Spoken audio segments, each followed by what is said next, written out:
Hello and welcome to the video. I have got a collection of Nintendo Switch games, but there's still some games in my collection that I have not played. I've got a backlog building up and I need to basically in this video talk about some of those games that are in my backlog and why I've not played them yet and why they're in my collection, but I'll get into it. And I think this will be a really interesting video because it gives you an insight into some of the games that I'm kind of sitting on, if you know what I mean. And I will play eventually, I know I will, because I want to try and complete my backlog before I move on to Nintendo Switch 2. So here we go, let's do it. Number one, and that first game is Borderlands 3. Now, I only recently got into Borderlands. I played Borderlands 1 and I've played Borderlands 2. I have not played Borderlands 3, and I know that Borderlands 4 is actually coming out for Nintendo Switch 2. But Borderlands 3, for some reason, I just need to play it. I don't know why I've not played it. Like, I really want to, because I really enjoyed Borderlands 1 and Borderlands 2. For some reason, I think I'm a bit...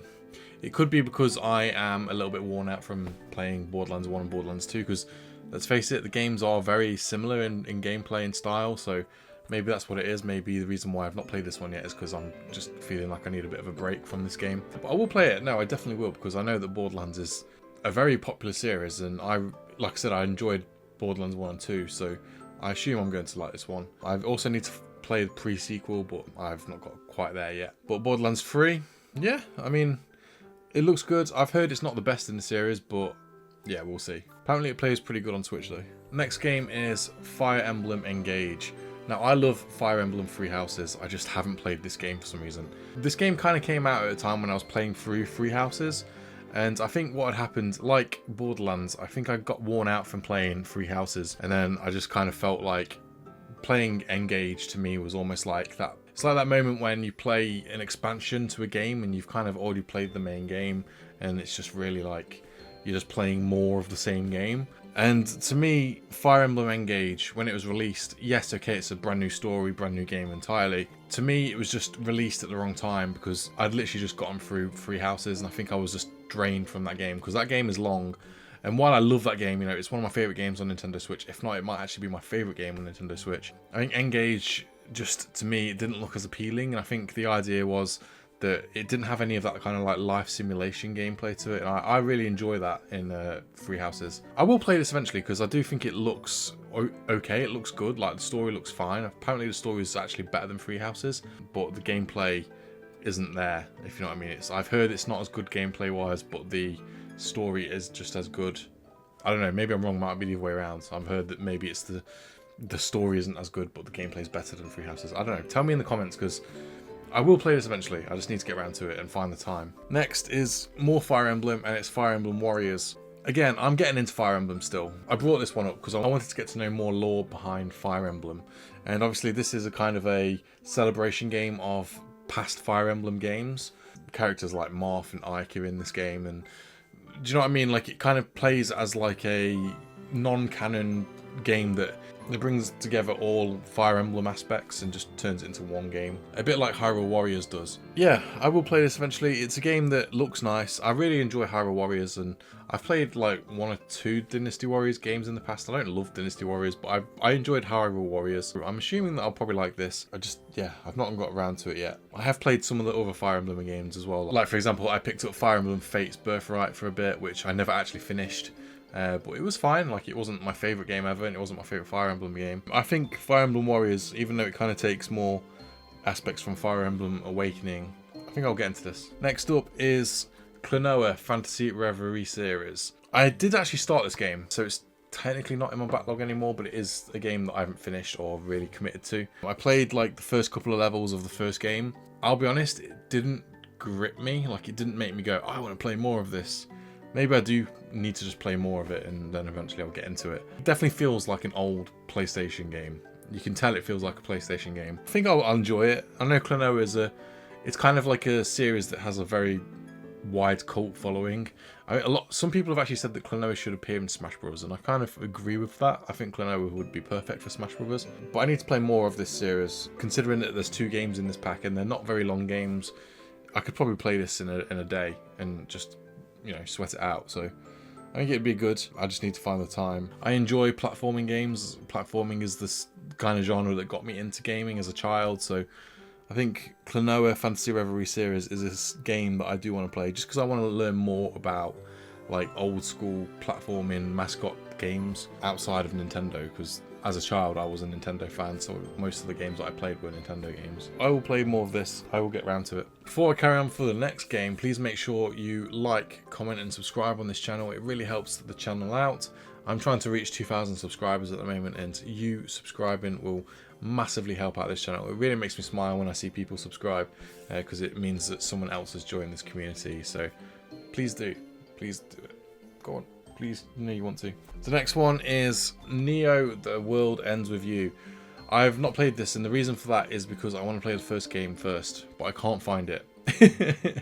The first game I want to play, just because I kind of want to play this game back to back. I want to play the first game and then this game. But this looks amazing. Like the graphics of this, like, is right up my alley. I love cell shaded games, and I think this is perfect for that. I'm also a small anime fan. Like I like anime. I don't like obsess over anime. I don't love it, but I enjoy anime. So I think this is actually right up my street. This game. The story wise, I don't really know anything about it really. I know it's like a fantasy RPG game, a JRPG that takes place in this like anime version of Tokyo that has like this demon world, and when you die you have to like bargain with the devil or something like that. I don't know. I don't really know much about it. I need to know more about this game, and that's primarily the reason why I picked it up, is because it looks like a really interesting JRPG. So I'm looking forward to playing this. I think it looks really nice. Next one is Ni no Kuni 2 Revenant Kingdom Prince's Edition. I have played a little bit of this one, so again, it's kind of not on my backlog, but it is. I didn't finish it, got nowhere near to the end, just played about probably 5 hours of this game, and then kind of gave up on it. I just couldn't get into it. I need to finish it. I need to play more of it, I think, and I've heard it gets better.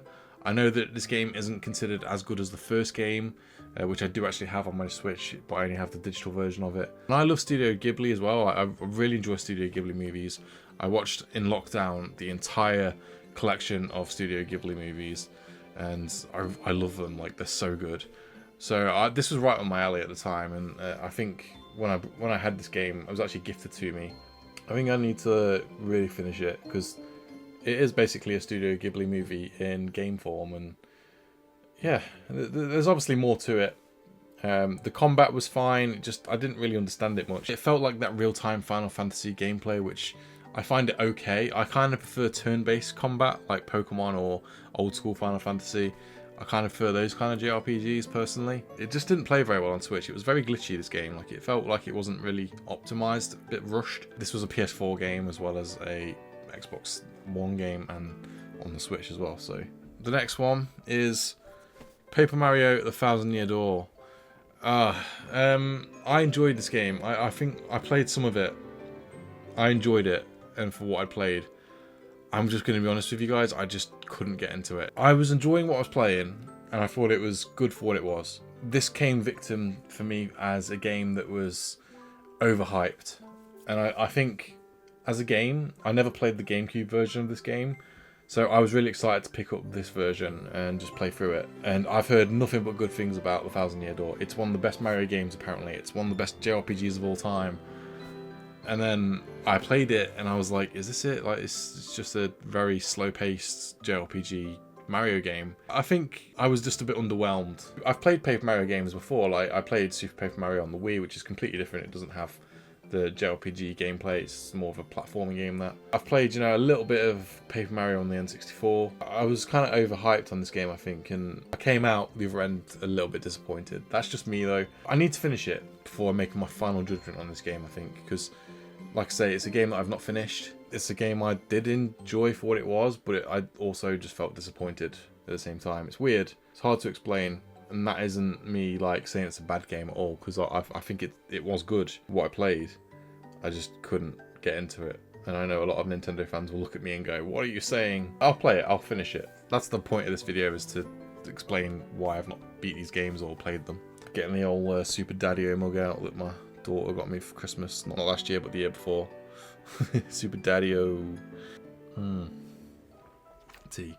Next game is Shin Megami Tensei 5 Vengeance. I only recently picked this one up. I actually had the base game before I went and traded that in and got this version instead. Shin Megami Tensei 5 Vengeance. Now, I'm a Persona fan. I actually really enjoy Persona games. I think they're really fun, and I think they're great storytelling games. So, what I didn't know, believe it or not, was that Persona was a spin-off of Shin Megami Tensei. This was because I'm quite new to the series still. So when I found out that Shin Megami Tensei was like the actual mainline series of the Persona franchise and Persona was a spin-off, I was like, oh, I need to play Shin Megami Tensei now. I just haven't. And I think part of the reason for that is because these games are long. Like, they're very long and demanding games. The Persona games, they are not like tasks that you can just complete over a couple of days. Like, they are literally games that you play for weeks on end because of how long they are. Shin Megami Tensei 5 Vengeance, while I've only just recently picked this version up, I think it's not really given me a chance yet to pick it up and really play through it, because I need to sit down and finish games that I'm playing currently, and then I will play this, just because it looks amazing. I was going to play the first base version, but then this version was announced, so I never played the base version, because I didn't want to sink my teeth into a game if I was just going to go and trade it in the next like couple of weeks. So I kind of just waited for this one to go down in price a little bit, and then I was going to, and then I basically swooped it in and traded in the base version for this version, because it's annoying that you can't just get the DLC for this game. What I would have done is I would have brought the DLC. If Nintendo had made it that the Vengeance expansion was added to the eShop, and then you could just download that expansion for Vengeance instead of having to buy the game again. But yeah, Vengeance, I am now going to play this version because it's obviously the better version. So yeah, I've just not played it yet. I'm looking forward to playing this one now. I'm actually considering making this my next game to play. And then I've also not played Shovel Knight Treasure Trove. I'm not really an indie game person. Like, I'll be honest with you, I've not played many indie games in my life. The indie games I have played, for example, Undertale, Doki Doki Literature Club, Roller Coaster Tycoon, games that are considered like small budget games, but for wide audiences and create a large amount of buzz. They're the games that I think are the real hidden gems on Nintendo Switch, and this is a massive hidden gem, because even though Shovel Knight is very well known and a lot of people play Shovel Knight, this Treasure Trove version is hidden because it's basically got all the main Shovel Knight content is here, and it's able to be played like straight off the cartridge. So this is a massive pickup. I haven't played this yet, and it looks nice. Like, I enjoy playing like NES style games. I enjoy playing NES games, so I think Shovel Knight Treasure Trove is perfect for me. I don't know how much I'll actually sink my teeth into this, because there's only really so much game you can play when it comes to like old style games, in my opinion, before it starts to get a bit grating.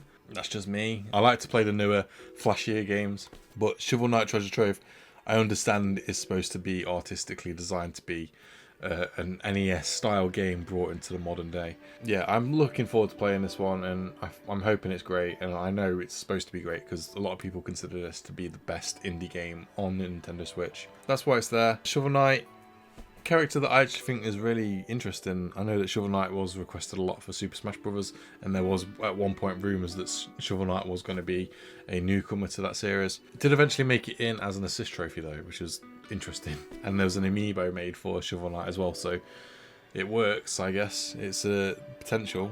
And then my final game on Nintendo Switch that I haven't played yet is Tomb Raider 1, 2 and 3 Remastered. Now, I have played these games before. I've played the original PlayStation games. I've just not played the remasters, and that's the reason why I picked this up, is because I just want to play through these again. These are childhood nostalgia. Tomb Raider is that game series that used to be extremely popular, and then eventually it kind of died off, and then all of a sudden came back again, and then it died off, and now seeing a little bit of a resurgence again. It's a weird series, Tomb Raider, because it's never kind of managed to be the tip top of gaming, but it has always been very high in the hierarchy of gaming franchises. So it was at one point probably PlayStation's most popular game series. It's not really a PlayStation game anymore, I suppose, because it's on multiple consoles. I like the idea that this is a remaster where it's upgraded the graphics, but you can also play the originals as well, so it's up to you how you play this game. I know that these games are not easy because the controls are awful. So I'm interested to see how well they actually play, and if playing these games is gonna make me realise how I don't like these games. I don't know, we'll see playing them. Tomb Raider 1, 2 and 3 Remastered, old games that are just, yeah, they're here to play, and why not? Why not have it? So they were my 10 games that are still in my backlog that I own physically. I think there's some great games here that I haven't played yet, and that's interesting to me because there isn't as many games as I thought that I had to play on physical. I think I could get through these this year, hopefully. Just got to play them one by one. And then once I beat these, I will probably move on to Switch 2, because that's the only way forward. Thanks for watching, guys. If you've enjoyed this video, please do like, comment and subscribe.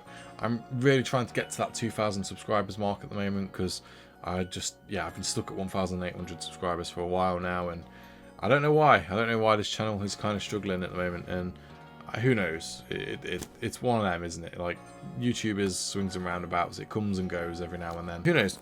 But anyway, yeah, thanks for watching, guys. If you want to watch more of my content, please do check out this video here. This is where I talk about 10 games that I still need to add to my Nintendo Switch collection.